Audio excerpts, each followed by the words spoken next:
நம்மளோட மாடி தோட்டத்துல குண்டு குண்டு அழகான பாத்தீங்கன்னா குடைமிளகாய் காய்ச்சிருக்குங்க.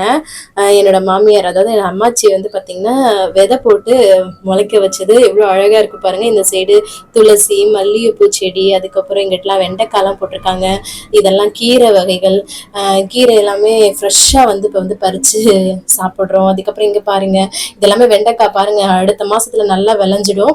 வாழை மரம்லாம் குட்டி குட்டியா இருக்கு. அதுக்கப்புறம் இங்க கத்திரிக்காய்லாம் பூ விட்டுருக்குது. மிளகா எல்லாம் பாத்தீங்கன்னா இப்பதான் வர ஆரம்பிக்குது. ஸோ அடுத்து நான் டீட்டெயில்டா உங்களுக்கு ஷேர் பண்றேன். இப்படி நம்ம மாடி தோட்டத்துல சூப்பரா நம்மளே விளைவிச்சு சாப்பிடலாங்க.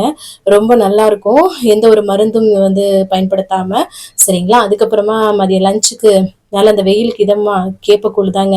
சும்மா நார்மலா தண்ணியில கேப்ப மாவை நல்லா மிக்ஸ் பண்ணிட்டு அடுப்புல வச்சு அப்படியே கிண்டிகிட்டே இருந்தோம்னா இந்த மாதிரி நல்லா நுரக்கட்டி வரும். அதுக்கப்புறம் தயிர் கலந்து இப்படி உப்பு போட்டு குடிச்சா அமிர்தமா இருக்குங்க.